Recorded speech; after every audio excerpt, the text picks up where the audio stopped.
everyone on the ground. Now, four armed men storm into Frank's auto repair, automatic weapons drawn, ski masks covering their faces, complete control of the garage. Three customers and two employees hit the concrete floor in terror, but the old mechanic under the hood of a Chevy doesn't move. "You too, old man, get down." Frank Martinez slowly straightens up from the engine bay, grease-stained coveralls, gray beard, calm eyes that have seen too much. "Can't do that," he says quietly, wiping his hands on a shop rag. "What happens next will redefine everything you think you know about ordinary people. You're about to witness something impossible." The gang leader's rifle swings toward Frank. "What did you say?" "I said I can't do that." Frank's hand moves to his tool belt. Adjustable wrench, 12 inches of hardened steel. In trained hands, it becomes a weapon of precision. 30 seconds. That's all it takes to change 5 lives forever. The wrench flies like a missile, strikes the first gunman's wrist with surgical accuracy. Automatic rifle clatters to the floor as he screams, cradling broken bones. Second gunman spins toward Frank, but the mechanic is already moving, sliding under a lifted car with fluid motion that defies his apparent age. Gang leader fires wildly. Bullets spark off metal. Frank emerges behind them, carrying a tire iron like a medieval war hammer. One swing, clean strike to the temple. Second gunman drops unconscious. Third gunman panics, spraying bullets across the garage. Frank rolls behind a workbench, comes up with an air wrench still connected to its pneumatic hose. The compressed air tool becomes a flail. Frank swings the heavy metal head in a perfect arc, connects with the gunman's skull. Down he goes. Gang leader backs toward the exit, firing desperately, but Frank has already anticipated his movement. A thrown socket wrench strikes the man's gun hand. Weapon flies away. Frank closes distance with the focused intensity of a predator, applies a sleeper hold with hands that know exactly where to press. Gang leader goes limp in seconds. 4 armed criminals, 30 seconds. 0 successful shots, 0 civilian casualties. Frank stands among the unconscious bodies, breathing normally, like he just finished an oil change instead of neutralizing 4 armed threats. Complete silence. Then shocked whispers from the people hiding behind cars. "Holy shit. Did that just happen? Who is this guy?" Frank walks calmly to his office, picks up the phone. 911? 4 armed robbery suspects at Frank's Auto Repair on Industrial Avenue. Suspects are secured and unconscious. Send ambulances. 2 have head injuries. He hangs up, looks at the customers and employees slowly getting to their feet. "Anyone hurt?" As if he just prevented a minor workplace accident. But this story didn't start 30 seconds ago. It started 14 hours earlier. That morning, Frank Martinez had arrived at his auto repair shop at 6 a.m., like he had every day for 15 years. Unlocked the bay doors, fired up the air compressor, and began his routine. Frank was the ghost of Industrial Avenue. That's what the other shop owners called him. He fixed cars that nobody else could fix, took on the jobs that other mechanics refused, and never spoke more than necessary to get the work done. For 15 years, nobody knew his story. He was just the quiet mechanic who could make any engine run. But Frank Martinez carried secrets that would shock the working-class neighborhood that thought they knew him. The morning crowd had filtered in, commuters needing quick fixes before work, contractors with fleet vehicles that kept their businesses running. Frank served them all with the same methodical precision. What they didn't see was how Frank's eyes constantly assessed every person who entered his shop, how he positioned himself for tactical advantage while working under hoods, how he kept potential weapons within reach at all times. Because Frank Martinez had spent 20 years in the U.S. Army Rangers, 75th Regiment, Special Operations in Iraq, Afghanistan, in classified locations that didn't appear on any map. He'd cleared buildings full of enemy combatants, rescued hostages from terrorist compounds, led raids in urban environments where split-second decisions meant the difference between mission success and catastrophic failure. But 15 years ago,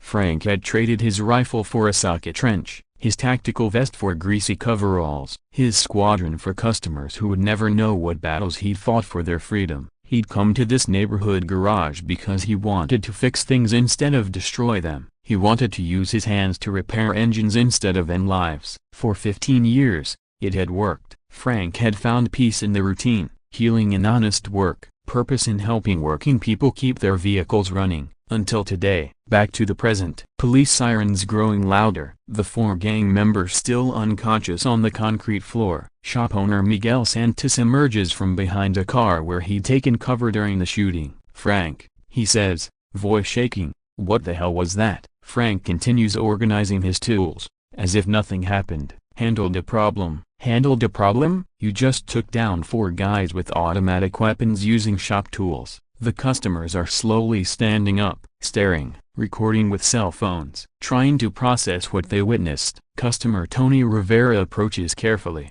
He's brought his pickup here for 3 years, always impressed by Frank's quiet competence. "Frank, who are you, man?" For 15 years, Frank has avoided this moment. For 15 years, he's successfully hidden from the skills that once defined his entire existence. But there's no hiding now. "Army Rangers," he says simply, never stopping his work.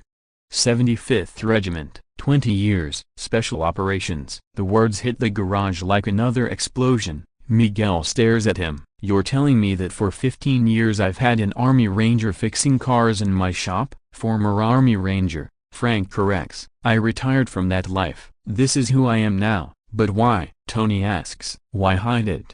Why auto repair?" Frank sets down his wrench, looks around the garage at faces he's known for years. Good people, working people, people who deserve honest answers. "Because everything I was trained to do in the army was about breaking things and eliminating threats. I came here because I wanted to learn how to fix things, help people in a different way." Detective Carmen Rodriguez arrives with backup, crime scene tape, paramedics for the unconscious criminals. She surveys the scene. 4 automatic weapons secured in Frank's office. 4 suspects professionally restrained. 0 civilian casualties despite dozens of rounds fired. "Sir," she says to Frank, "I need to understand what happened here." Frank hands her the weapons, magazines removed, chambers cleared. 4 individuals entered with intent to commit armed robbery. "I neutralized the immediate threat using available tools and minimum necessary force." Rodriguez studies him. "That's military terminology. What's your background?" "Army Rangers.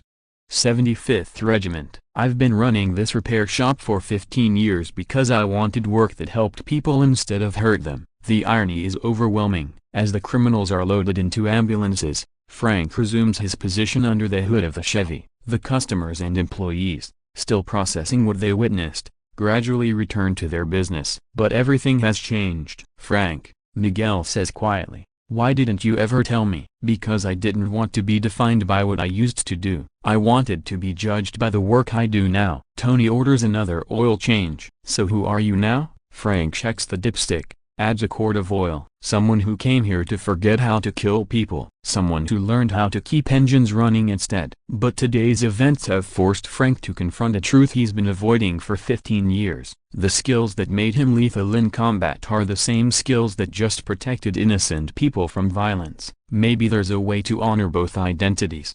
The warrior he was and the peaceful mechanic he's become. 4 weeks later, Frank makes a decision that changes his life. He begins volunteering with a veterans organization that helps former military personnel transition to civilian careers in automotive repair, teaching combat veterans how to channel their precision and discipline into honest work. He keeps his shop, but he no longer feels the need to completely hide from skills that, used properly, can protect his community instead of destroy enemy targets. Word spreads through the veteran community. Frank's Auto Repair becomes an unofficial gathering place for former military personnel who understand what Frank represents. Not because he's a hero, but because he's a guardian who found purpose in peaceful work. The ghost of Industrial Avenue revealed himself to be something far more substantial, a protector who had been hiding in plain sight for 15 years, fixing engines, helping working families, ready to act when evil walked through his garage door. The local news picks up the story. Local mechanic foils armed robbery. But Frank refuses interviews. He's not interested in fame. He's interested in the next car that needs fixing, the next customer who needs help,